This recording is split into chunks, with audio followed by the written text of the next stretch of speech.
is done, there is no more sin attached to that person. And Rama himself fell on her feet. So Ahalya is so pure and is venerable and respectable for all of us.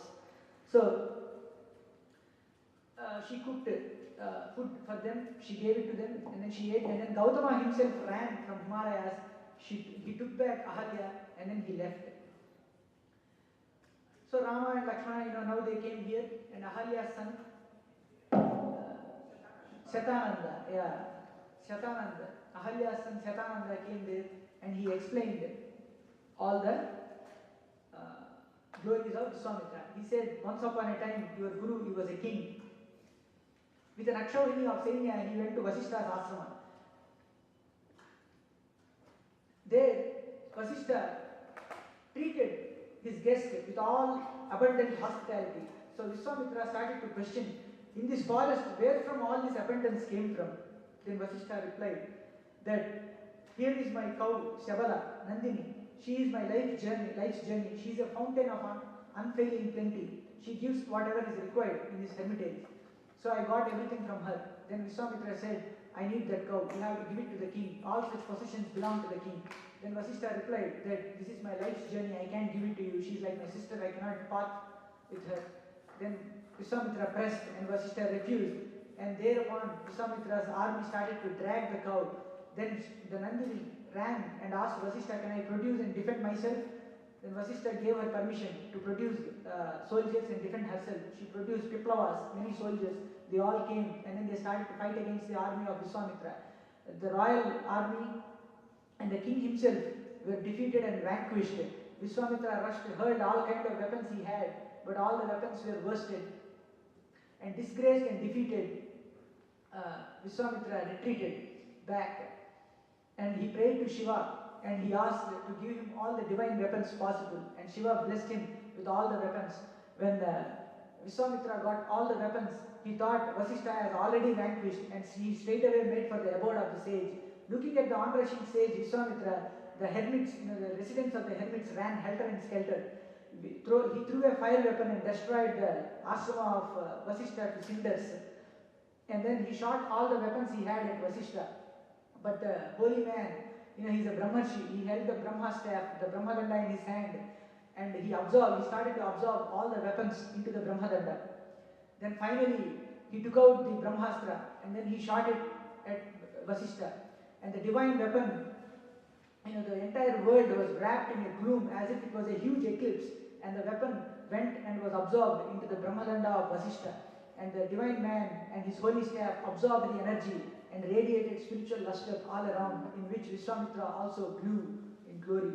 And then Vishwamitra realized, of what use is this Kshatriya's might at arms when this holy man, but with a single staff, has vanquished me and defeated me.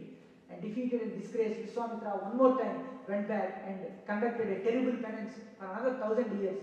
And then finally Brahma appeared and told him that, my dear son, you become a Rajarshi now. But then Vishwamitra was not satisfied. But it was at this time the Trisanku, one of the kings in Ikshvaku dynasty, he came to Vishwamitra. He asked Trisanku, my dear Trisanku, what happened to you? How have you become, how have you been thrown into this wretched condition? Trisanku was like a Chandala. Then he said, my sage, my guru and his children, they have forbade me. I wanted to go to heaven with his own body, but my guru refused, and I went to his children. But then his children were so angry that what our father rejected to do, how dare he come to ask us for the same thing, and cursed me to become a Chandala. And then the next day morning I woke up in a totally different form, and my people threw me away, and thus I have acquired this Chandala form, my dear Vishwamitra.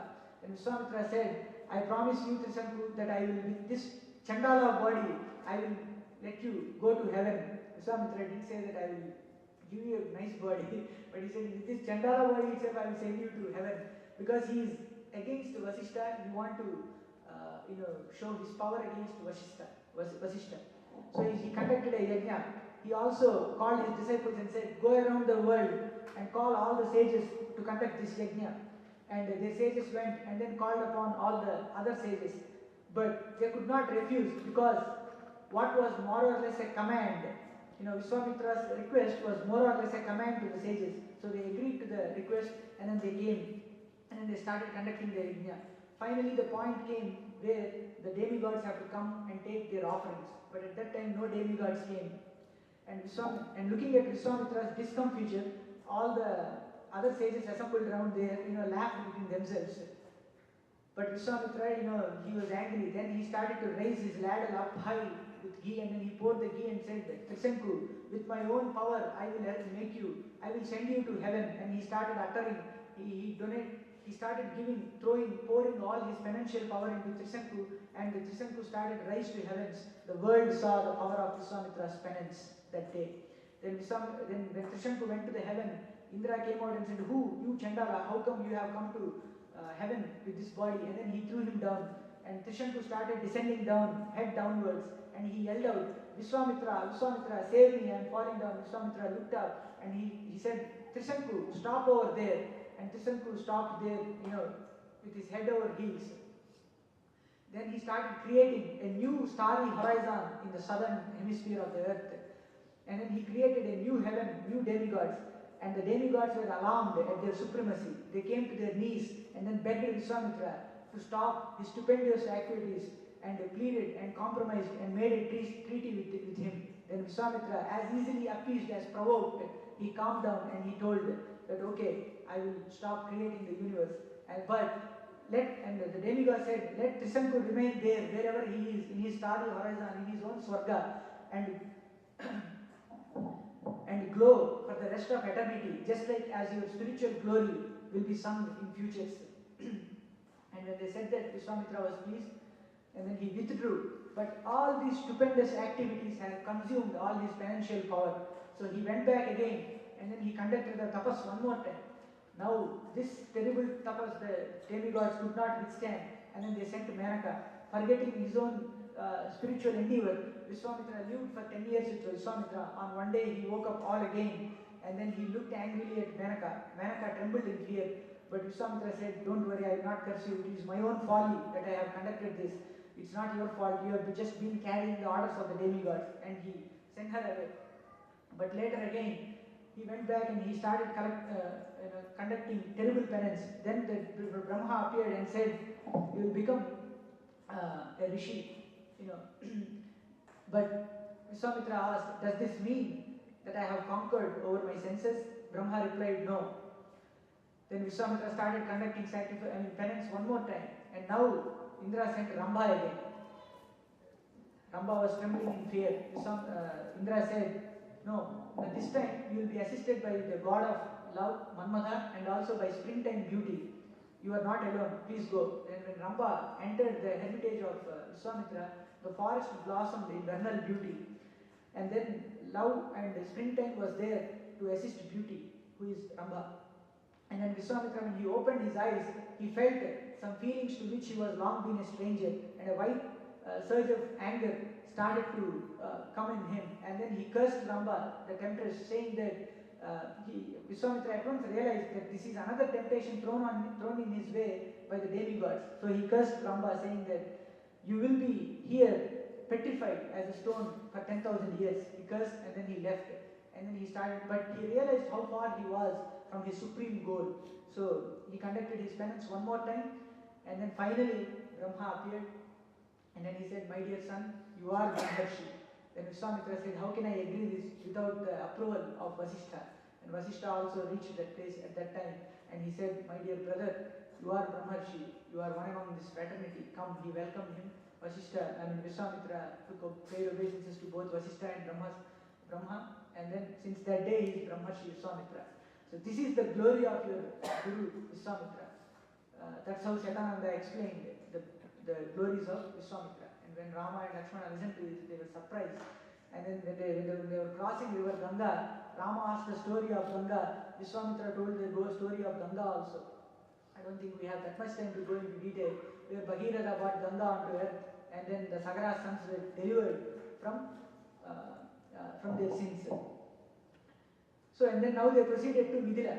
When they came to Midila, the yajna of Janaka was going on. So at that time, Janaka came and welcomed Vishwamitra. He said the same things that Dasarara said. It's as if the pilgrimage itself walked to my palace. So when they were conducting the yajna, Vishwamitra asked Janaka to bring the divine bow and show it to his children Rama and Lakshmana. Then Janaka ordered his men to bring the divine bow. 5,000 men who are strong and who were tall, they went and they bought the divine bow. It was in a casket named Manjusha, and it was kept on a cart, the cart in sense big chariot, like a temple chariot, huge chariot with 8 wheels, and then they started dragging it, and they were tired, they were sweating, and then finally that bow arrived. The rumbling of the wheels created a kind of a tremor in the earth, so heavy was the bow, and then it arrived in the palace of Janaka. Then Janaka said, "This bow has been given to Devarata, who is my ancestor. He is 6th from the king, the topmost king." We will detail Janaka's lineage also. Shiva gave this bow, the demigods gave this bow after the Dakshayagna was destroyed and after the war between Vishnu and Shiva came to a truce, and when the string of this bow was broken, that bow was given to my grandfather Devarata. And then that bow was given to my grandfather Devarata. He kept it as a trust here. This bow, I kept it as a challenge, so that whoever lifts this bow will get married to my daughter Sita. When I was plowing the sacrificial ground with a plow, it's a ritual to plow the sacrificial ground. Even when you are doing Agni Chayana, when you are building the Garuda Vedi, you plow the sacrificial field. So when he was doing that, then there came a girl, and I named her Sita. Since then I have been raising her as my own dear child. I declared Sita as Vireshulka, that whoever breaks this divine bow, she will be given to them. But since then, so many kings came, tried to lift it, but they all failed. Sita tells in Aranyakanda that this bow was not lifted by the kings, even in their dreams. If you cannot lift it in reality, at least you should be able to lift it in your dream, right? But even in the dreams, the kings could not lift that bow. So heavy was the bow. So everybody failed. Finally, the Kshatriya race, they all got together and thought, this Janaka is insulting us by putting this challenge. So let's attack him. And all the kings attacked me. And for a year, I waged a war against these kings. When all the stocks came, when all the barracks, they were deprived of the grain in my kingdom, finally I prayed to the demigods. They sent me the fourfold army, and with the fourfold army, I defeated all these kings. But then, since then, nobody has come, nobody has lifted this bow, and my daughter is here without getting married. But if Rama lifts this bow today, I will give her, as his wife. When Janaka said this, Vishwamitra said, he didn't accept the challenge or anything. He said, just bring the bow, my children want to see. So when they bought the bow, it was on the casket, it was on the cart, in the casket, Manjusha. Then Rama asked, Vishwamitra told to Rama, my dear Rama, why don't you go and try to see the bow? Rama took permission from Vishwamitra. He went, he climbed up the cart, he looked at the Manjusha box, he opened it, and then there was the great bow of Shiva, like a huge python, coiled in the casket. Then Rama looked at Vishwamitra and said, Idam dhanurvaram brahman, samspushami iha panina. I want to touch this bow, and then I want to lift it. I want to take an aim with it. Then both Janaka and Vishwamitra in chorus said, please do it. Then Rama grabbed the middle of the bow and he lifted it as easily as an elephant lifts a garland. He lifted it so easily and then put it on, and put it straight. And all the kings over there were surprised at the feat of, what Rama has conducted. And with this, he also lifted the distress in the Janaka's mind that my daughter is not getting married. The distress is also lifted. And also, the heaviest ego that was there in the hearts of the kings was also lifted. And now the kings also stood along with that bow, and Rama was lifting, and then he put it straight. And then with one toe, he pressed the bottom of the bow, and he took the string of the bow, and with his hand started to bend that bow, and then he stringed it. He stringed the bow. And then he caught hold of the middle of the bow, he held it in the air and then got it into his hand one more time. And then now Rama looked back and asked Vishwamitra, can I take an aim with it? Vishwamitra said, please do. And then Rama started to stretch the string of the bow with such irresistible force that the bow snapped in the middle and crashed with the clap of a thunder. And when the bow broke with that such huge noise, everybody was in awe and shock. They were in shock.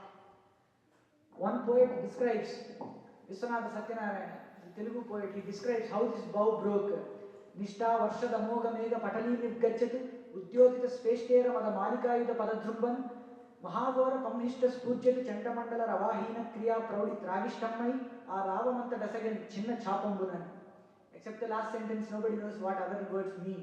So all the Telugu poets gathered and asked Viswanatha Satyanarayana, my dear sir, you have put so big a samasa in this poem. What is the meaning of it? He said, when such a great bow breaks, sounds such as this only come. We cannot explain that. Nishta varshada mogamega patali nirgachatu udyodita speshtera mada malikayuda padadhrumban mahagora pamnishta spurjatu chandamandala ravahina kriya praudi tragishtammai a ravamanta dasagan chinna chapambumanan. That means a song became, it seems, when that bow broke. So that was the glory of that sound. And when everybody was in shock, Janaka replied, oh, Rama has broken the bow. He has to marry my daughter Sita. And then he gave Sita, but then Rama, he declined the offer. He said, you are not supposed to decide this. My father Dasaratha is supposed to decide this. Until my father Dasaratha agrees for my marriage, I will not marry. Then Vishwamitra said, send envoys quickly to Ayodhya and let Dasaratha come here. Then Janaka sent his messengers to Ayodhya. So they rode 3 days continuously, day and night on their horses, and then they went to Ayodhya. And then they requested for permission from Dasaratha, for Dasaratha's audience. And when they got the permission, they went and pronounced, Rama broke the bow. Rama broke the bow in Midila. First they said, they came along with Vishwamitra so that Dasaratha wouldn't be worried. How come I sent them with Vishwamitra? Now they are in Midila. What happened to Vishwamitra? He will be worried, right? So they said, no, they came along with Vishwamitra, but your children, Rama and Lakshmana, they are so valiant and courageous and strong that Rama broke the bow of Shiva. Then at that time, nobody said, I hope Janaka has insured the bow. They were all very happy to hear the news. And then they said, then Dasaratha asked, then they expressed Janaka's desire for giving his daughter to Rama. So Dasaratha also agreed, he was pleased, he consulted his sages, he asked for their permission and he arranged it. Tomorrow we will start from here to Midila. Sa bandavaha, sa upadhyayah, tato ratrayam vyatitayam, sa bandavaha, sa upadhyayah, Raja Dasaratho Hrishta, Sumantram idam abravit. Next day they all started with sa bandavaha, sa upadhyayah. Some commentators, when I was listening one Ramayana from a very famous scholar, he said the Ikshvakus doesn't have this tradition of taking their wives to the marriage. He was talking as if he saw what was going on there. But here is a sloka that says in Ramayana, Sa Upadhyaya has a bandavaha, including everybody, including his parivara. Most of Ayodhya left to Midila. He took his wives. You cannot conduct even a Vedic ritual without your wife. How can you conduct a marriage ceremony which is almost equivalent to a Vedic ritual, without your wife? So Dasaratha took all his wives, he went to Midila. And the retinue, the entire retinue went, all the courtesans, the panegyrists, the bards, the poets, the singers, the merchants, they all gathered so much money, the exchequers were ordered to withdraw some money from the treasury as if to meet expenses on the way. It was very similar to any modern day marriage. Sitaram Kalyanam. I think they all followed whatever they heard from Valmiki Ramayana. That's how we got this tradition. So they went to Midila, and when Dasaratha arrived there, Janaka also walked towards Dasaratha. He welcomed them. They put them in a visitor's palace. Viditi Gruha, they call it in Telugu. They put them in visitor's palace. They all stayed there. And the next day, Janaka came and, they were discussing the marriage celebrations of Rama and Lakshmana, of course, and all the other brothers. Janaka said after the conclusion of the Vedic ritual, we will perform their marriage. Dasarada agreed. Meanwhile, you do other activities such as Nandigrama and Godana, Nandi Shraddha and Godana. Those are some rituals where you pray to your ancestors and also donate many cows. And when Dasarada donated thousands and lakhs of cows to Brahmanas, he also gave bell metal pots so that they can milk the cows in those pots, bell metal pots. If you cook sweets in bell metal pots, they taste really good. So Dasarada donated thousands of such utensils. A shrewd archaeologist, if he follows Ramayana well and goes behind these treasures, he might find those bell metal vessels very soon. But anyway, so when all those bell metal pots were given, donated, when all the Nandi Shraddha and Godana rituals have been conducted, the next day, Janaka came and he said, first Vasishtha said, my dear Janaka, I want to detail out the lineage of Ramachandra to you. And then he started saying, Avyakta Brahman, from him came Brahma, from him came Marichi, Kashyapa, Vivaswan, Manu, Ikshvaku, Kukshi, Vikukshi, Bana, Anaranya, Prithu, Trishanku, Dundumara, Yavanashva, Mandhata. Mandhata had one son called Susandhi. Susandhi had two sons, Dhruvasandhi and Prasenajit. Dhruvasandhi had a son called Susandhi, Bharata, Asita, Sagara, Dilipa,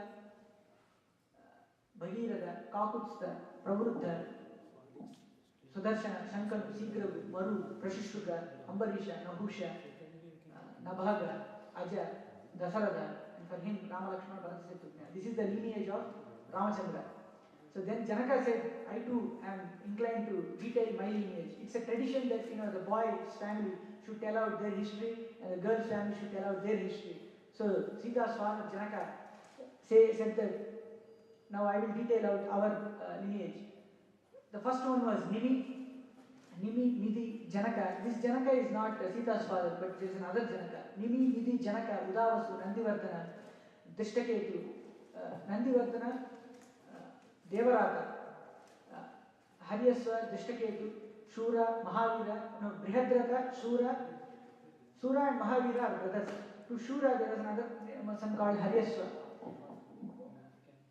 Brihadrata, Shura, Haryasva, Maru, Pratindaka, Kirtirata, Devavida, Vibhuda, Mahidraka, Kirtirata, Maharoma, Swarnaroma, Maharoma, Swarnaroma, Hraswaroma, Janaka, Kushadvaja, and to Janaka, the Sita is born.